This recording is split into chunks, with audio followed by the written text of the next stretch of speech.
Jangan lupa like, komen, dan subscribe channel YouTube TVRI Bengkulu dan nyalakan lonceng notifikasinya. Assalamualaikum warahmatullahi wabarakatuh. Pemirsa Opini, selamat pagi. Semuanya senang sekali ya di Opini pagi hari ini kembali hadir untuk menemani mengawali aktivitas. Untuk pemirsa Opini pagi hari ini, obrolan pagi ini tentunya bersama saya Iqbal Fatwa yang akan berbincang-bincang bersama dengan narasumber kita di pagi hari ini, di mana Opini selalu akan menghadirkan narasumber yang sudah berkompeten di bidangnya. Hari ini, untuk episode kali ini kita akan berbicara mengenai seni budaya yang ada di Bengkulu.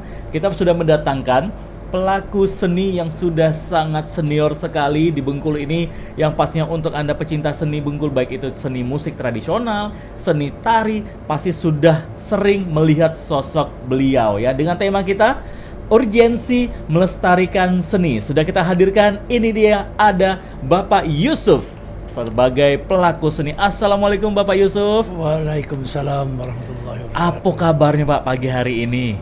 Alhamdulillah, berkat dikaruniai Allah Subhanahu wa taala dalam keadaan sehat. Alhamdulillah. Terima kasih banyak Pak Yusuf sudah berkenan hadir ke studio Opini, meluangkan waktunya pagi-pagi langsung datang ke sini, harus meninggalkan rutinitasnya pagi-pagi. Pak Yusuf, sebelum kita ngobrol-ngobrol ke tema kita, biasanya kalau pagi-pagi Bapak Yusuf itu aktivitasnya ngapain Pak? Ngopi gitu Pak ya? Ya, kebetulan sesuai dengan usia yang ada sekarang, aktivitas pagi-pagi itu pertama melaksanakan kewajiban. Betul. Sholat subuh. Sholat subuh. Kemudian sesudah sholat subuh, untuk mencari keringat, membersihkan pekarangan rumah. Kemudian tetap ada olahraganya Pak ya? Olahraganya. Nah, kemudian kalau sudah ada tersedia kopi atau teh, baru minum teh dan minum kopi gitu. Waduh, jadi setelah selesai membersihkan pekarangan, merumput, baru duduk nyantai, ngopi, ngeteh.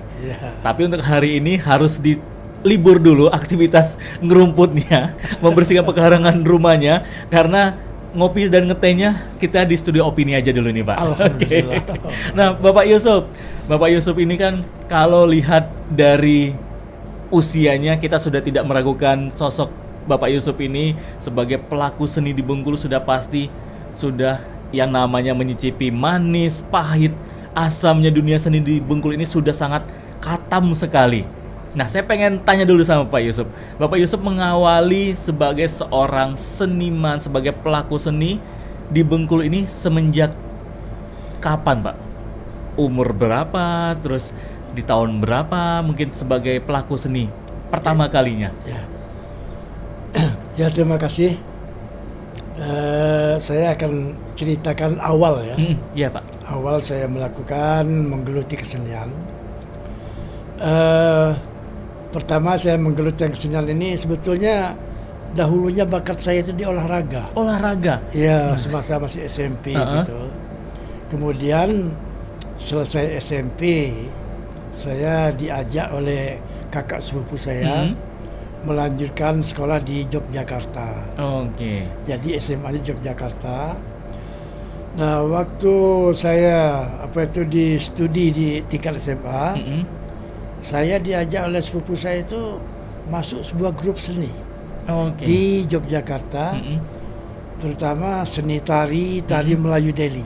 Tari Melayu Deli. Padahal kan di Jogja kita tahu di sana tidak ada Melayunya Pak ya, bisa dikatakan sedikit Melayunya. Sedikit ya. Cuman kebetulan waktu itu ada teman dari Medan, itu juga pelopor itu Bang Ajis panggilannya. Dia mendirikan grup Serampang 12. Serampang 12 di Yogyakarta. Nah, pada waktu itu memang Serampang 12 itu sudah populernya. Nah, mulai dari berangkat dari situlah saya menekuni masalah seni tari, belajar sebagai anggota di Sanggar Serampang 12 di Yogyakarta. Bergabung ke Sanggar Serampang 12. Sanggar ya. Nah, kemudian saya selesai SMA melanjutkan ke perguruan tinggi. Dalam aktivitas saya kuliah, Di aktivitas seni tari juga saya masih aktif itu. Oke, berarti sambil belajar menempuh pendidikan, Ya, beraktivitas di tari juga tetap berjalan, Pak ya. tetap berjalan. Ya. Nah kemudian pada tahun 1974 Mm-mm. saya berangkat ke Bengkulu mencari pekerjaan gitu. Oke, berarti setelah selesai pendidikan, setelah selesai kuliah, kembali lagi pulang ke Bengkulu. Pulang ke Bengkulu.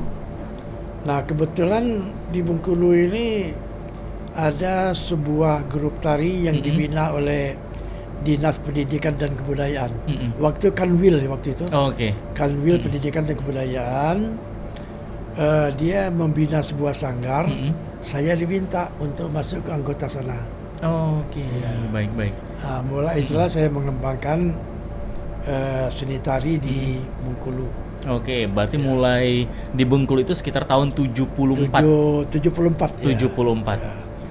Nah kemudian tahun 1976 saya diangkat sebagai pegawai negeri, ditempatkan di bidang kesenian. Oke, Ya, sesuai hobi, sesuai bidangnya. sesuai bidangnya. Sebetulnya latar belakang pendidikan bukan di bidang itu. Oke. Nah, Tapi pendidikannya dulu di mana, Pak? di Yogyakarta juga. Ya. Mengambil jurusan sosial politik. Wah, ini jauh sekali, dari ngurusin masalah politik, belajar tentang politik dan juga tentang ilmu-ilmu sosial, justru menjadi seorang seniman, pelatih tari. Ya, pelatih tari. Oke. Jadi mulai berangkat dari situ, saya menghidupkan seni tari di Kota Media khususnya. Oke. Selaku saya bertugas di bidang kesenian. Ya. Oke, berarti pekerjaan juga di bidang seni dan juga membina dan juga mendidik untuk anak-anak muda Bengkulu pada saat itu. Iya. Oke, nah pada saat itu Pak, tapi sebelum saya nanya ke soal tari-tarian seni ini, saya penasaran dulu. Tahun 74 berarti Pak Yusuf pulang ke Bengkulu. Iya. Nah dulu via apa Pak? Pesawat kah? Atau jalur darat? Ini saya mau nanya di luar konteks tema kita nih. Jalan seperti tahun-tahun 70-an dulu seperti apa sih Pak? Pada waktu sekitar tahun 74 sampai dengan tahun 76, itu khususnya di Kota Media walaupun di kabupaten-kabupaten, itu berkembang seni dendang, khususnya di daerah-daerah pesisir pantai. Oke. Jadi pada waktu itu ada 4 daerah tingkat 2, Kota Media, kemudian Kabupaten Bengkulu Utara, Kabupaten Bengkulu Selatan, dan Rejang Lebong. Oke. Ya. Nah, khusus Kota Media, Bengkulu Utara dan Bengkulu Selatan itu berkembang seni dendang.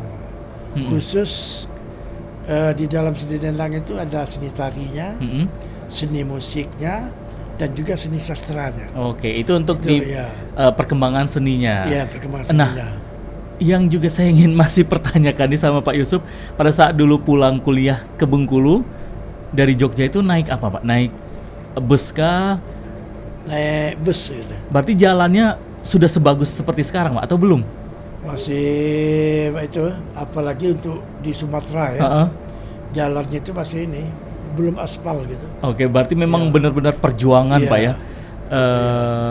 Kuliah, sekolah di luar Bengkulu pada saat itu memang benar-benar suatu hal yang harus diperjuangkan. Iya, betul ya.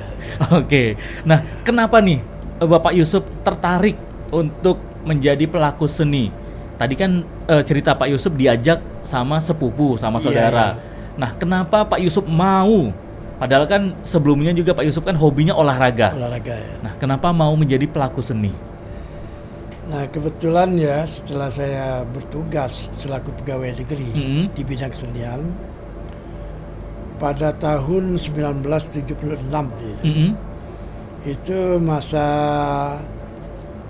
era Orde Baru. Nah, pada masa Orde Baru itu kan zaman itu ada istilahnya repelita, pembangunan 5 tahun secara beruntun. Oke. Nah, biaya yang ditunjang, penunjang biaya khusus masalah pengembangan kesenian itu cukup lumayan. Oke. menyebar untuk ke seluruh provinsi sampai ke kabupaten-kabupaten. Oke. Ya. Oke, nah Pak Yusuf, Ya, kita akan lanjutkan lagi obrolannya seperti apa perkembangan pada saat itu. Setelah yang akan lewat berikut ini, kita break dulu sejenak Pak Yusuf. Dan pemirsa Opini jangan kemana-mana, saya bersama juga Pak Yusuf akan kembali lagi setelah yang akan lewat berikut ini.